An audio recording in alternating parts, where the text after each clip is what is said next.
3, 2, 1. What happens when you take a football player, mix in a love of NASCAR racing, and add in a dash of the United States Naval Academy and sprinkle in Division I football? What you get is a surface warfare officer with over 15 months of deployment, now kicking ass in NASCAR, and his journey has been incredible. Hear more about this veteran and active duty all-star and his NASCAR journey coming up next.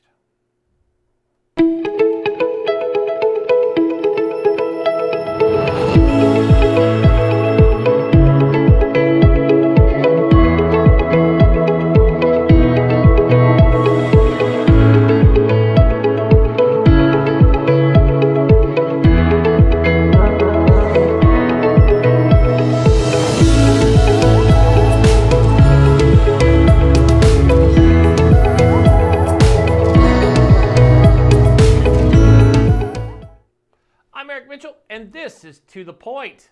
Great show for you today. I know I say that always, but I love interviewing amazing service members or our servicemen and women who wear our uniform and do amazing things. Another one is on our show today.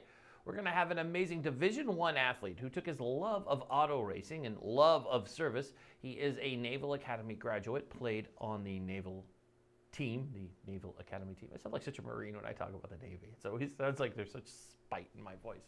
But I love our Navy guys and gals. I love the Navy. Navy's good. But I'm always a Marine, so the snark's always somewhere nearby.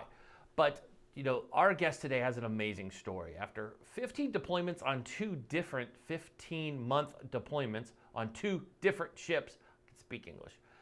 This amazing Naval Academy, this amazing Navy vet started racing in NASCAR and the NASCAR Truck Series. Now, NASCAR has a whole bunch of different levels.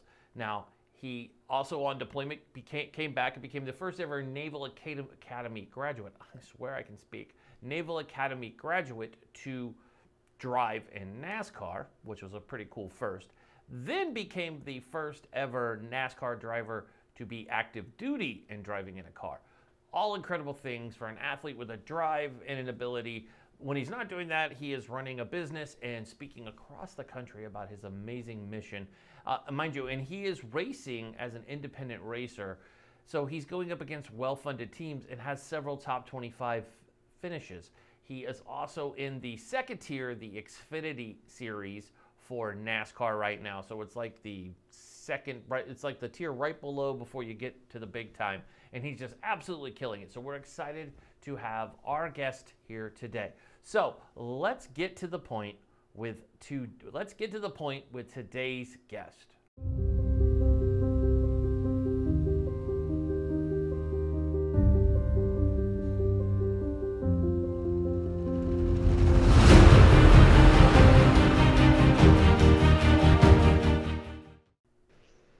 Welcome to the show, Jesse. How you doing today, bud? Doing pretty good. Thanks for having me. Well, thanks for coming on. It's always good to have a fellow vet on the show. Now, are you still in, or are you reserves, or are you still active duty, or how's this work? Well, yeah, I'm still in the reserves. Nice. I was active duty for 7 years. Been in the reserves the last 3 now, and it's been a fun time in the Navy so far. Gotten to go to a lot of cool places. Been on a couple deployments, and now I'm doing stuff with Naval Beach Group 1. Oh, nice.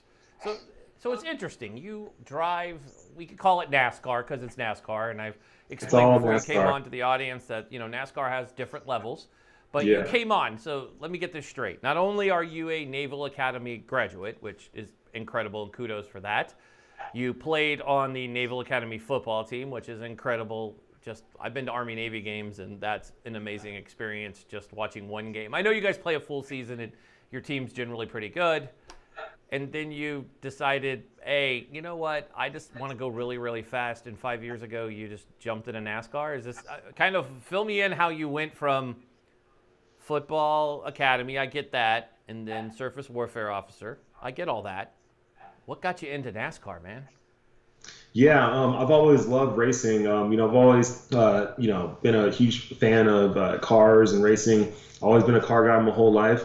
And after playing football at the academy, running track, after that was over, and I graduated and I became an officer in the Navy, I had to find my next passion, my next big sport that I wanted to do, and wanted to get into cars. And at that point, I didn't think I was going to get into like professionally racing. I just figured, hey, I'm just going to get into cars and go to tracks and do track days and things like that. So I would take my personal cars to local tracks in Southern California, different drag strips and road courses, and I would do open track days. And every time I did them, I would always do pretty good. And finally, it came one day. It was like January 2014. I was sitting at home one night, and I just made this crazy decision. I was like, you know what? I love cars. I love racing. Like, why not try to go as high as possible with it? Why not take this to the highest level I can? Why not try to become a professional race car driver? So I took my whiteboard that was on my wall, I took it off, and I erased everything on it, and I just wrote on there, become a professional race car driver. And that's where the journey began.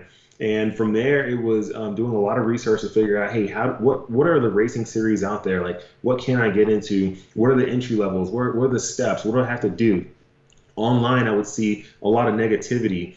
People would say that you can't do it unless you started when you're super young, or if you don't come from a racing family or a really like wealthy background, you're not going to really have the chance to succeed. I was like, man, that's BS. Like, I already had a vision in my head seeing myself being a pro driver. That means it's possible. I can get there. I just got to figure out how to do it. So as I started putting this energy towards it, maybe a couple months after I wrote that goal on the whiteboard to become a driver, I ran into a guy at a car show who was racing late model stock cars. And I told him, hey, I love cars, I love racing, I want to do more with it. And all of a sudden he's like, you should try testing out a stock car, like a late model stock car. And I was like NASCAR style. And he's like, yeah, it's like lower level stuff, but I mean, it's a start. And I was like, you know what? I'd love to try it. So I did a test with his team. The test went well. And after that, I was like, you know what? Maybe this is a route. I think NASCAR is the route I need to go. Like, I need to be a professional NASCAR driver.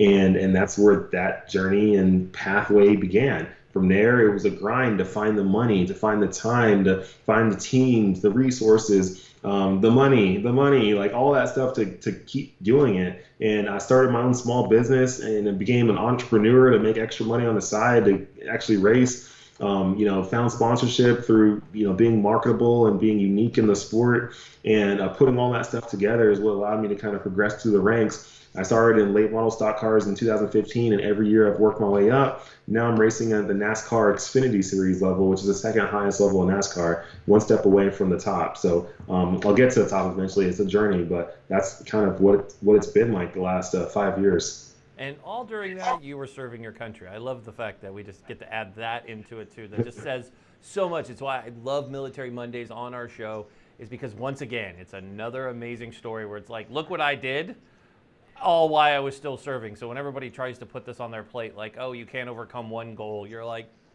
I'd never driven NASCAR before in my life, and now you're literally a footstep away. I mean, you are that series with my knowledge of it with Spencer Boyd and others. You're right there. I mean, it's a hop, skip, and a jump, and to do it in 5 years. So you have a couple firsts ever. You are the first Naval Academy graduate to drive in NASCAR, and you're also the first ever active duty, is it military in general or Navy, ever to drive NASCAR?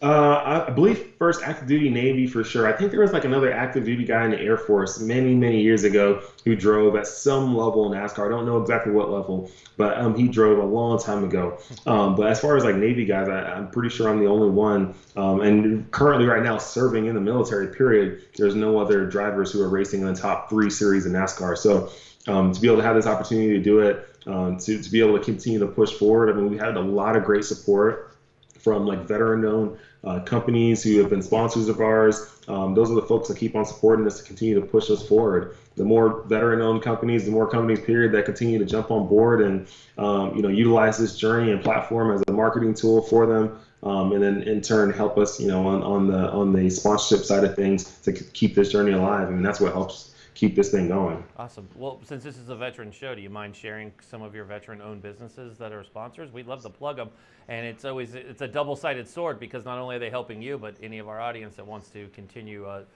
working with veteran-owned companies, we love to get them special plugs, and we'll just do this because they're sponsors. So if you want to share a couple, you won't offend me. Yeah, so we just recently ran the Truck Series race at Michigan and also the Xfinity Series race at Road America. And for both those races, we had mile marker 10 on board. And they're a veteran-owned company. They're more in the government contracting space where they help people, people who have a business or trying to get a business going and want to get into the government contracting space. They're like this ecosystem of tools that help people get into it and find their way in because there really isn't a lot of places where you can go learn and have a one-stop shop. And they are that one-stop shop to help people, get their business going in the government contracting space, win bids, get awarded different contracts and build their business. So they're there to help that, and it's great because one of the heads of the company, he's prior Navy, so that's great. And the other one is he's still in the Marine Corps actually. He's in the reserves for the Marine Corps. But yeah, it's folks like that who's been super helpful. We have others who have helped us also in the past over the last few years. I mean, there's a lot to name. On my website you can see a lot of those folks. But yeah, it's putting all that together has been super helpful. We got big partners coming up here soon that we'll be announcing pretty soon, and those guys are doing everything they can to make sure we keep this journey alive and also continue to help vets out there and just show them and show them this inspirational journey and show them that, hey, like we're powerful people. Like as people who serve in the military, we have a lot more skills than what people in the outside world say we do. We're very valuable, we're very resourceful, we're strong, and we can lead. We could take those skill sets into the civilian world and do anything that we want to do. We just got to understand how powerful we are. And when we do, that makes us dangerous. Absolutely. I love that you said that because I think a lot of people don't have an idea what veterans do. I know coming out as an infantry guy in the Marine Corps, everybody was like, you're going to be a cop. And I'm like, no, I actually want to go into tech. I love the tech sector. And it's funny how people typecast us and don't get it. And then you go look at all the amazing companies veterans have built. I mean, it starts with FedEx, GoDaddy. I mean, and those are infantry guys that are ground pounders. And then you can just continue down the way with, the companies that are out there today. And I think one of the biggest companies that a lot of people, they're funny about it, but Black Rifle Coffee, if you've watched them grow in the last 7 years, it's been an amazing journey from just them starting, people go, oh, they'll never make it, to they're opening stores everywhere, and their story is amazing. And it's 3 veterans who just put their heads together, and 3 unlikely veterans. If you put the 3 of them together and you see the 3 of them, you're like, no, they didn't start a multi-million-dollar coffee company. No way, no how. But I think that's a lot of vets out there. So what advice do you have, since we have so many veterans transitioning out? And one of the things I love asking is, vets like you're in an interesting spot, right? You're still in the reserves. You have a business, obviously, that's feeding your NASCAR habit, which is probably we're going to get to how much all this sponsorship costs. Yeah. I'm amazed by the money. I work a lot in sports, and I work with a lot of NBAers, and obviously money's big. I'm curious on what it costs for NASCAR, but what advice do you have to vets that are getting out, like part of their transition in their journey? Obviously, you've done part of it. Obviously, you're in the reserves. What advice do you have, like top 3 tips that you could give vets today as they transition out, what they should be preparing for? Yeah, I would say tips to give veterans who are transitioning out. One, definitely don't wait.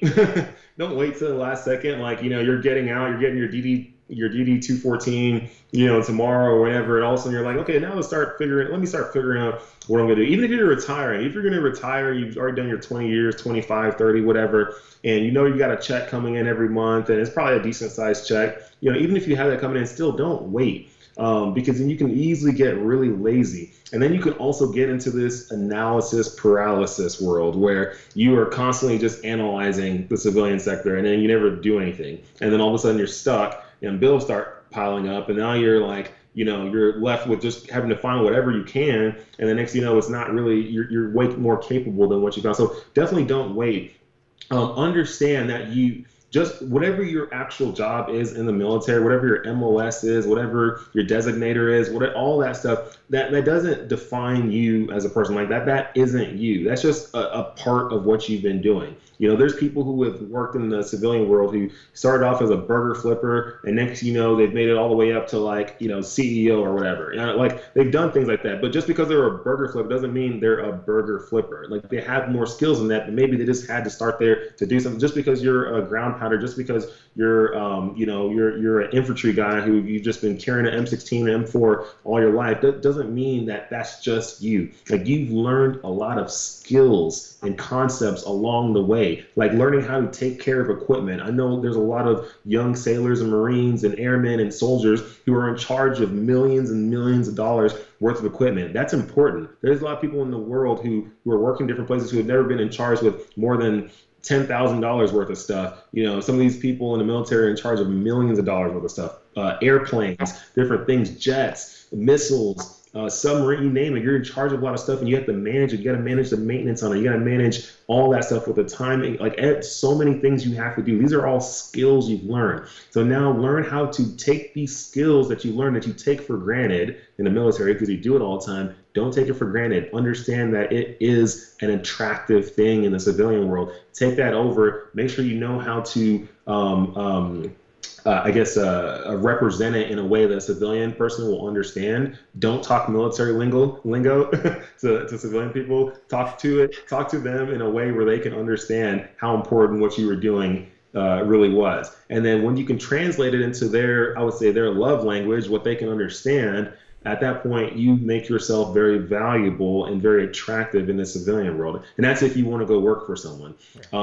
But as military folks, a lot of us are very alpha type people. And I feel like a lot of us are better off and better suited if we go the entrepreneur route and start our own thing, because we know how to lead what we need to lead. We know how to gather resources, put people together, and take them to the finish line. That's what we do best. That's the military right there. So take those skills and go start your own thing. I'm not saying you got to go invent the next Facebook. You don't got to reinvent the whole wheel. I mean, all my businesses I have right now, none of them were just ridiculously creative. I mean, I found creative ways during the journey to get better, but I didn't, reinvent any wheel. I mean, one of my businesses, I put on drag racing events. Drag racing events have been on for forever. I just found a little bit more unique way to do them so that they were a little bit more attractive to people.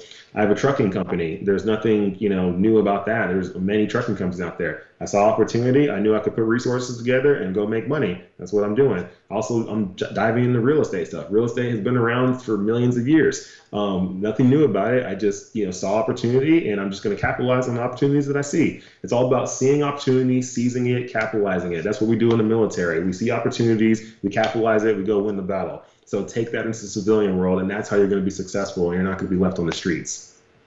Boom, Mike. I'm too bad the interview's not over on that one, because that was solid. You could have just walked off stage on that. Boom. But seriously, it's good advice, because people don't think about that. And I love that you started off talking about being prepared and having a plan. So many folks get out. I mean, I know when I got out, and I got out a long time ago. I don't want to give away how many years ago it was, but it was a long, long time ago. I feel like I'm in Star Wars, but it was a long time ago. I enlisted in '94, if that gives you any kind of idea of service. It's like 7. Yeah, I don't even want to know how old you were, Jesse. That would just probably... I say that to a bunch of you post 9/11 vets, and your guys are like, I'm like, I don't want to finish that sentence. I don't want to know how young you were. But you talk about being prepared. And I know when I got out, I had no idea where I was going. Right? It was like this journey, and so many folks get out. But it's funny. I love how you close that, talking about becoming your own boss. And it's true, becoming an entrepreneur, you launching your 2 businesses, the company that I own, just so many different folks, vets that create different brands. It's not a rocket scientist. I've talked to one of the leading apparel guy back in a few years ago, one of the veteran apparel guys, and I was like, how did you do this? Because he was a knucklehead just like me. We had that conversation. And he's like, it's not rocket science. He's like, you literally can Google how to start a business and figure it out. Like, exactly. It does, and so many people are just afraid to do it. And I think that's where vets are different. Is we'll jump in. We'll be like, it's easier if I'm my own boss, because I can tolerate myself. A lot of other people can't tolerate me, so I'll tolerate myself and kind of build a business. And you've done this while racing, so I have to ask: when you went under football, did you have dreams of the NFL, or was that just? I mean, kind of how? I mean, how? I gotta ask. I mean, as a guy who works in sports, I'm looking at you. What position you play? What position were you? I played safety. I played safety in college. But yeah, as far as dreams and aspirations for the NFL, while I was in high school, I would say I did have dreams and aspirations of going to the NFL. But the issue was when I got to college, I got into a place where I was in survival mode. where I was just trying to survive because with the academy, how rigorous all the academics were, with how hard practices were, I had multiple injuries, nothing, only one kind of major injury, but multiple little injuries that were constantly happening because the amount of stress on my body and stuff like that. All these things were happening, and it finally got to a point where I got into survival mode where I wasn't trying to go above and beyond to be just ridiculously better than everyone. I wasn't doing that, and because I wasn't doing that, I just got into this mode where I was just gonna just make it through college. I was gonna go play a bunch of games. I was gonna be on the varsity squad. Start some games, not start some games, get some tackles here, get some tackles there. I was just gonna kind of just fall in line. And after college, I look back and I wonder, I was like, man, when I was in high school, I really had this goal to I'll go to the NFL too. I was like, why didn't that happen? And I look back and I'm like, it happened because I didn't keep doing what I did. Like, I was in a place early in high school when I decided that I wanted to go play college football. I was in a place where I was not good enough at all to go play college football. But I put in that ridiculous amount of work and effort so that I could put myself in a position to get recruited. And then all the people who were way better than me, who went into survival mode in high school, I surpassed them. And then I was the one who got recruited and not them. They were all the same people who told me that I sucked in ninth grade. Were all the same people who were sitting at home Saturday nights watching my football games on TV. So going into college, I needed to take that to the next level and do the same type of drill again, and I didn't do it. So then all of a sudden I got into survival mode. I was just the one who just kind of cruised along, and I just got through. So going into this NASCAR thing, I literally looked back in my mind on notes, mental notes I took back in ninth grade. Like, for me to get through this NASCAR thing, I had to go back to ninth grade and be like,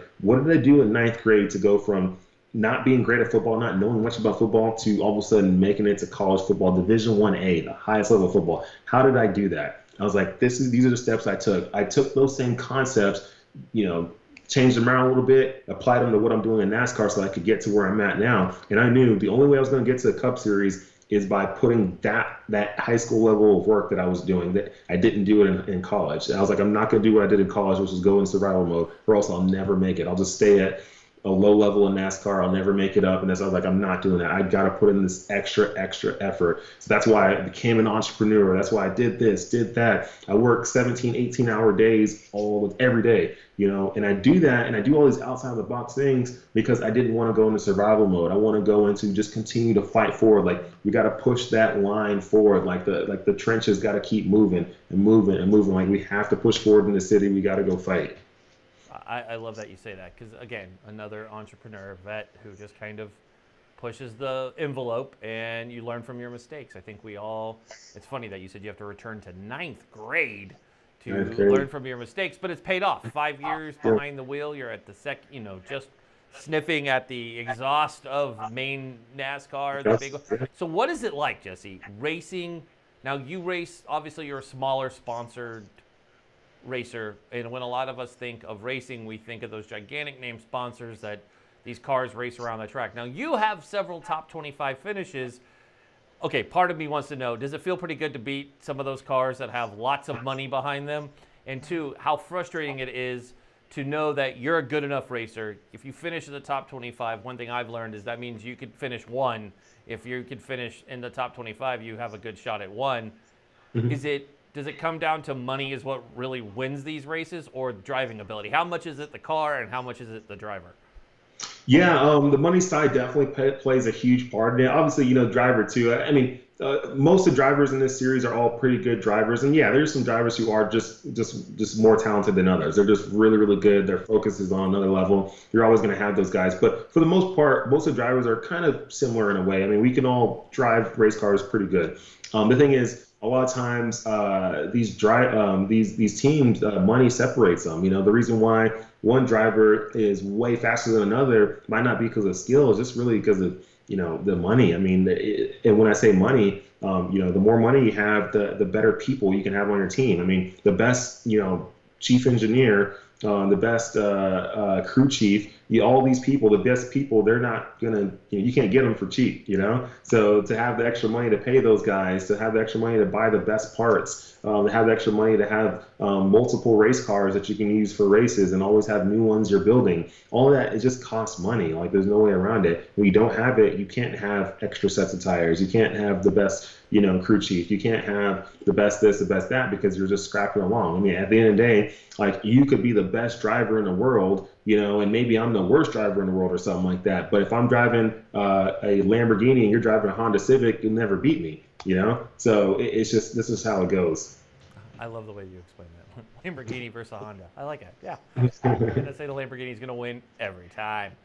So I got to ask, because it's 2020 and NASCAR even was filled into what 2020 has become. It's this dumpster fire that doesn't stop, from fire tornadoes to COVID-19. And what, 2 hurricanes were headed towards the Gulf this week?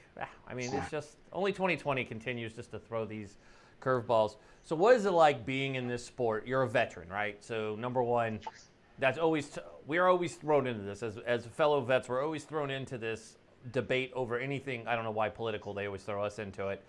The national anthem, everything, right? Obviously, NASCAR was hit with the Bubba Wallace stuff. So as a racer, as a reservist still in here, is it hard to keep your mouth shut, or do you want to be able to speak out? Because obviously they come at you. There's no way that they don't. They look at you. They're like, look, there's this young black dude, Naval Academy grad. Let's go ask him. And I always look at you like, Jesse, you handle it so well, because you kind of have, you speak for all of us, right? Because you're the guy who wears the uniform, so we look at you. And we're like, look, he's crushing it. And even I have more admiration for you now. 5 years, brother. I'm like your biggest fan now, because that's a lot of these racers. You're right. I mean, you look at their last names, you're like, dude, you've been racing since birth. Like, you came out of the womb, and they're like, give him a go-kart. He needs to go fast. And a lot of us aren't raised that way. So, I mean, how is it sitting there as a veteran, and then you add in, you're a black African-American, you're an African-American guy who's also a vet, and you graduated from the academy. So all of those things to guys like me is like, dude, like, you're talking about getting into a D1 school, and I'm like, bro, you got into the Naval Academy. That's not like, that's not just every Joe, happy Joe who's like, yeah, I kind of think I'd like to be in the Navy or the Marine Corps. We should go to that D1 school. I mean, don't sell yourself short, man. Annapolis, as an enlisted guy, I'm like envious. So, I mean, what's it like being in this temperament in this sport right now, where you're kind of judged on every angle? Yeah, for sure. It's definitely a different year for sure with 2020. I mean, you had COVID hit first, then all of a sudden, all the racial tensions really grew up, around the George Floyd and Breonna Taylor and all that stuff. And yeah, it's been interesting times. I think all the major companies out there, including NASCAR, have been really fighting to, hey, what we got to finally step up and make sure that we're creating these inclusive environments. And not that NASCAR wasn't creating one before. It's just that now more than ever, it's like, hey, they knew that, we have some things we've been kind of looking over that we probably really need to change, like the Confederate flag. I mean, it's like, there's no reason we should be having these. I mean, we're living in the United States of America. There's only one flag. Let's fly the flag of the winners, and that's the United States of America. The Confederacy, like, that's part of our history. Yes, let's learn it in the history books, but that's all it is history. Why people are still flying that flag, even on military bases, and I'm glad the Navy and Marine Corps and all those, took it away. But I'm like, why are people flying the flags of the people we defeated? We're not sitting here flying, Nazi flags around or anything. We defeated those guys. They're gone. They're done. If you went to Germany, you don't see people driving a big lifted truck with a Nazi flag on a base. You don't see that happening. So why are we having a Confederacy flag? Like, people are ridiculous. I don't understand. There's no explanation for that. Like, it's just not. So anyways, not saying we don't need to erase it from our history books either. Like, we definitely need to learn about it. We definitely need to know about it. Let's just not fly the freaking flag. But anyways, but yeah, right now in NASCAR, there's been a lot of stuff going on. A lot of people have looked, my way, Bubba Wallace's way, to see, hey, what's our thoughts on things. For me, I've always preached a message of unity, right? I'm not this divisive type person. It's not us versus them. It's not black versus white. It's not, these lives matter, but these don't. No, I'm preaching a message of unity. Like, at the end of the day, like, there are evil forces out there behind the scenes who are pulling strings to try to create chaos. The reason why it's election year, there's all these things going on, there's a power struggle, and there's people who want a certain way, and they know if they can just create diversions and different things. I mean, it's war. Like, it's the same thing in war. You want to create a diversion to get them looking this way so you can go this way. You divide and conquer. That's all it is. We can't be divided. Like, a house divided will fall. A house united will rise. And I'm all about preaching that message of unity. I don't care what you look like, what color you are, what gender, whatever it is, it doesn't matter. We all need to come together. We as people are ridiculously powerful, especially together. Like the more we divide and go our own ways, like that's how you get conquered. It's way easier to conquer one or two people, when they're divided off. That's what lions do. When lions get to a herd, they try to divide them up, and just if they got them all in one group, you can't do it. But when they're divided, then you can go attack the weak. And we can't do it. We all got to come together. And when we do that, we can be super powerful as people, not just black people or white people. All of us together, come together. We can be the America we've always been, we're supposed to be. Yeah. Great answer, by the way. I love your take on the Confederate flag, because that's been my feeling even when I was back in the day. I'm like, why do y'all have this flag? Like, it's randomly weird. And I grew up in Florida, so I understand the Civil War. And I'm like, you guys lost. Why are we flying this flag? And then having a grandfather who served in World War II, Korea, and as an advisor in Vietnam, I was kind of taken back by it. And even I remember him making comments growing up in the South. I mean, he lived in Beaufort, South Carolina, which is home of Parris Island. And hearing his comments about it, it's really weird, and you're right. And NASCAR really kind of took it. It's a Southern sport. We already all know that. And some of those folks flying the Confederate flag over on planes, and I was like, y'all just didn't want to give that flag up. And it's like, you've got people in the, you've got everybody in the sport now who's like, yeah, and the military's like, dude, we need these gone. So notice it was our branches first, by the way, the Marine Corps and the Navy were like, we also weren't in the fight with naming our bases after anybody that lost a war, because we're like, we don't do that either. Yeah, we name you after dead famous people. That's what we do. That's the Marine Corps. Or we just name wherever we're at. As a Marine, that's where we're usually. Name bases after people who are like true heroes. Like people, like why any bases were named after any Confederate generals and this, and that doesn't make any sense. Like, is it not just a little bit weird that they don't have a General Patton base? Like Patton is like the godsend of the Army, and he doesn't have a base. I'm like, it's crazy. It's crazy. You would name a Confederate general first over, like, it just doesn't make any sense. I mean, I'm like, you guys are naming some weird stuff. You're like, you don't name it after, like, there's not a Schwarzkopf. It'd be like the Marine Corps if we ever name a base Mattis. Like, it would make sense. Like, no one's going to argue about that. And, of course, the Navy, you guys have you guys name more things because you have ships. And obviously, it's an advantage. You're like, we love this. We're going to name. There you go. You get a ship. Everybody. So it is interesting. So let's dive a little deeper, because this one I hear all the time, and I love asking vets this one just point blank, shooting from the cuff, because that's what To the Point's about. The national anthem. Yeah. We get brought into this all the time. Drew Brees kind of came to our defense. Shaq, who was moved around the country and the world as a military dependent, and a lot of other athletes. Now, we all serve. We understand what our oath says. My stance on the national anthem is I don't give a crap what you do, as long as you're not sitting on your butt unless you have a medical condition. I don't care if you kneel. You're not offending me, because I know what – you have a right to burn the flag, and I don't agree with that. I'm more offended by that than any other thing that you can do. Yeah, for sure. That boils my blood, is burning that flag. Burning flag is, that's like my trigger point. I'm like, I don't care if people, like, I'm not watching football or this or that, and I'm like, oh, God, really? Kneeling is where you're drawing the line? It's like, I don't care, because, people went after Myers Leonard in the NBA for standing, and they're like, oh, he did it because he's a white guy. I'm like, no, he did it because his brother's a Marine, and he did it to honor our guys, which is fine. He has direct blood ties. So what's your stance on it? Do you think it's a big deal, or do you think it's just people love to throw us into the mix to kind of guilt the world that, they hate the military? I'm like, I don't think anybody hates No, people like to throw that in there, like, they hate the military. These guys don't hate. They've openly said they love the military. A lot of these people some of these people were kneeling. Have family members in the military. It's not about that. All they're trying to do is just peacefully protest and bring awareness to a certain thing. Now, is it my way of doing it? I wouldn't do it. No, I wouldn't kneel. That's not my way of doing it. If I want to bring awareness to something, there's other ways you can do it. There's a million ways to skin a cat. This is their particular way, because it works. Obviously, we're talking about it. It's a talk of the town, so it's working. For me, this is how I see it. Like, I'm a military guy. I do not feel like they're disrespecting me. Now, if someone's burning the flag, I feel like you're not just disrespecting me. You're disrespecting the entire, United States of America. Like, don't burn the flag. Like, it's just stupid. Like, what are you trying to prove? Like, you're one, it's just dumb. You're trying to burn any flag. This is stupid. But you're not really proving any real point. Like if you really want to be a real person and really want to stand up and make a true difference, go out and make a difference. Burning a flag, all you're doing is just annoying people. It doesn't work. So anyways, back on point. As far as the kneeling part, people forget, like, when, Kaepernick started doing it, I mean, he didn't come up with that idea. I mean, it was a military member, a service member, a former service member who gave him that idea to go that route.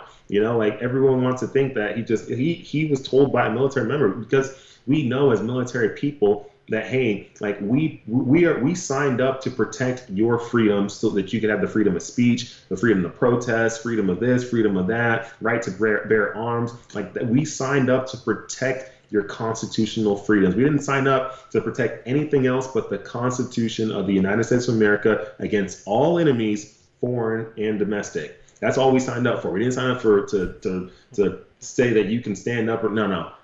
Protect the freedoms in that Constitution. So one of them is free to peacefully protest and all that. So people can do that. That's how you want to do it. Cool, great. That's what we signed up for. I'm not going to pick and choose what you can do. I also signed up for, being able to protect your freedom of speech in a way where, hey, if you want to say something nasty to me, well, guess what? You can say it. And do I like it? No. I've had plenty of people online, call me the N-word, things like that, and blah, blah, blah. I look at it, I laugh. I'm like, you know what? I'm protecting your freedom because you were too scared to go protect your own freedom. So, it's cool. I'm gonna make sure that you stay alive. It's all good. Don't see me in the streets. I love that you say that, because that was going to be my next question. I was going to say, Jesse, how is it? Number one, you and Bubba Wallace racing in NASCAR, and there's not a lot of brothers in NASCAR. Let's just face it. Let's just call it like we see it. Two of us in the national series in NASCAR. There's not a lot. And then you're the veteran, so that just adds to it. They're like, one of one. They're like, love it. Not only is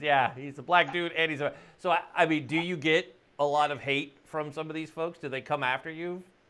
In person, no. And honestly, even online, I really get more support than anything. You just have the one-offs that just decide to speak out of their butthole, and those people will come, and it happens every year. It's not just for this year. Like, every year, I've always had at least one or two instances where someone just decided to be funny and throw the N-word around somehow, some way. And I would say it's gotten a little crazier this year. I mean, it got a lot crazier, actually.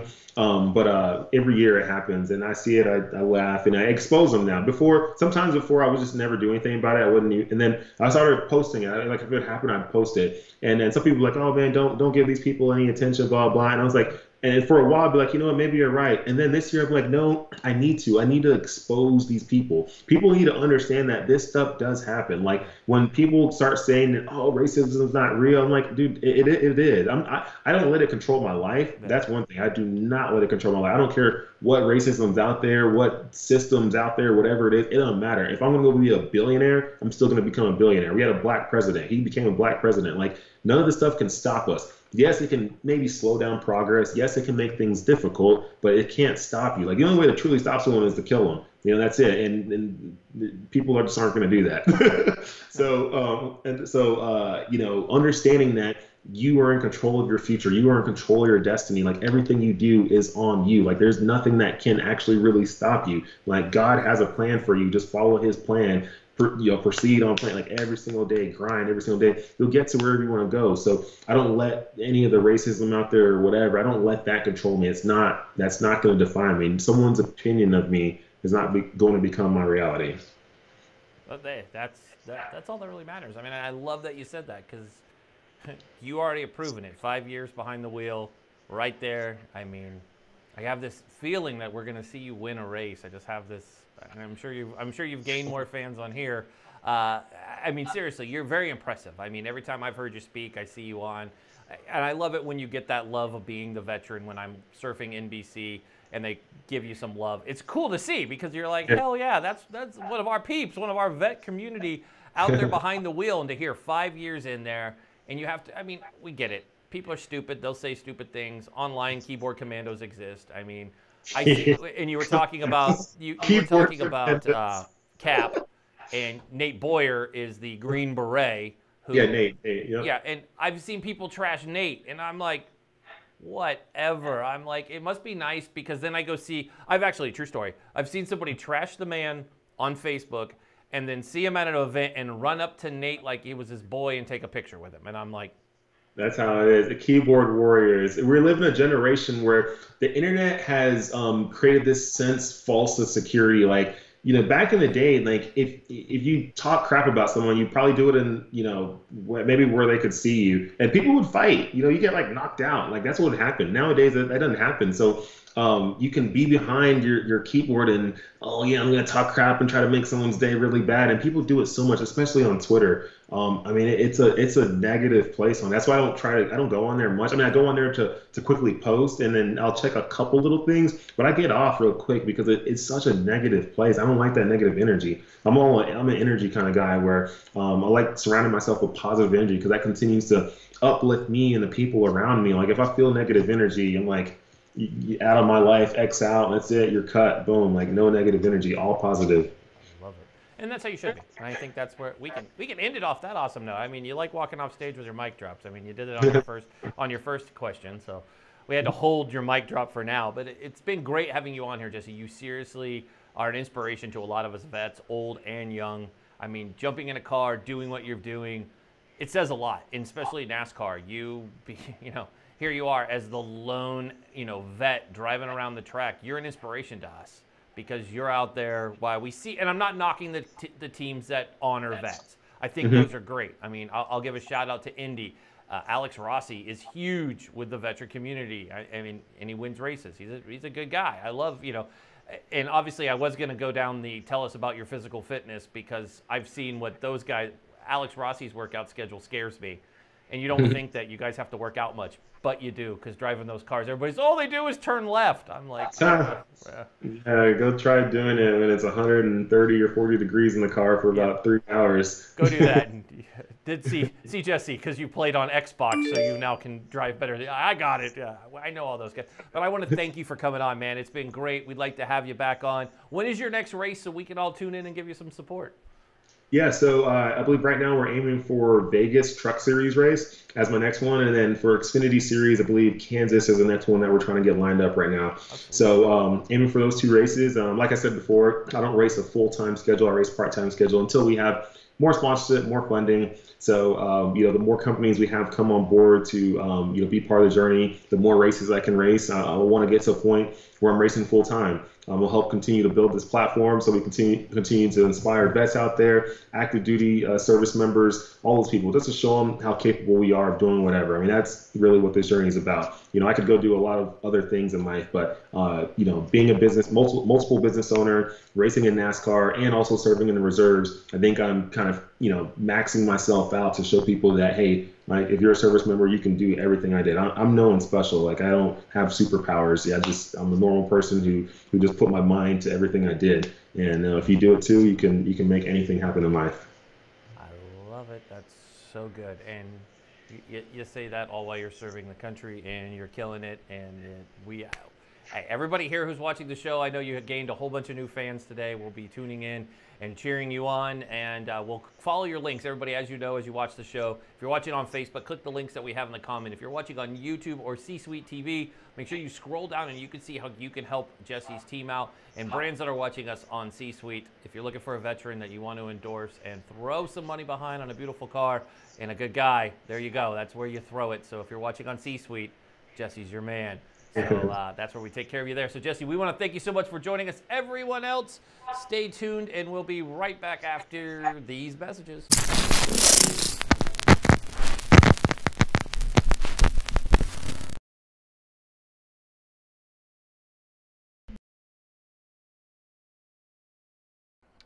Thank you for watching today's show. As always, if you'd like to be a guest or you know somebody that we should have on our show as a guest, feel free to email us at hello@tothepointtv.com. We look forward to hearing from you. And you can also email us if you have a complaint, want to give us kudos, high fives, or if you have an additional question for a guest. Feel free to email us again at hello@tothepointtv.com. Our Twitter is up and running, and it's for social good. Not yelling and screaming political or anything else crazy on our Twitter. So follow us on Twitter at @ToThePointTV, and we'll tweet back at you.